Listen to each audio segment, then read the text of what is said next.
Yadagirigutta temple దర్శనం అయిపోయిన తర్వాత ఇంకా స్టార్ట్ అయిపోయాం మేము. దారిలో ఇంకొక టెంపుల్ అయితే ఉంది కదా దగ్గరలోనే, ఆ టెంపుల్కి అయితే వెళ్దామని చెప్పేసి ఇంక స్టార్ట్ అయిపోయామండి. అది ఏ టెంపుల్ కాదు, సురేంద్రపురి టెంపుల్. ఇదేనండి సురేంద్రపురి. బాగుంటుంది కదా, చూడడానికి చాలా బాగుందని చెప్పేసి ఇంకా లోపలికి అయితే వెళ్ళాము.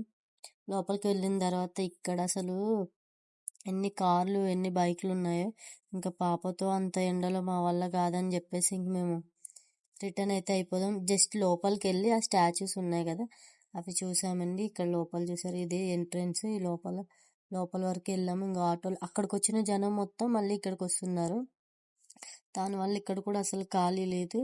అందుకని చెప్పేసి ఇంక మేమైతే ఈ స్టాచ్యూస్ చూసామండి. చూసేసి పాపకు చూపిద్దాం కదా అని చెప్పేసి వెళ్ళి ఇంకా చూసేసి ఇంక రిటర్న్ ఇక్కడ చూసారు కదా లక్ష్మీనరసింహ స్వామి ఈ రాయిలో అయితే కనిపిస్తారని చెప్పేసి అందరికీ తెలిసిందే.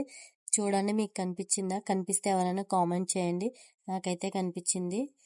అండ్ నెక్స్ట్ వచ్చేసి ఇంకా మీల్స్ అయితే తిందామని చెప్పేసి ఒక హోటల్ దగ్గర అయితే ఆగామండి. మీల్స్ అయితే తినేసాము. అప్పటికే పాప పడుకుని పోయింది, అందుకే తను తినలేదు, మేమైతే తినేసాం. ఇంకా తిన్న తర్వాత స్టార్ట్ అయిపోయాం. నెక్స్ట్ ఇంకో టెంపుల్కి అయితే వెళ్ళాం.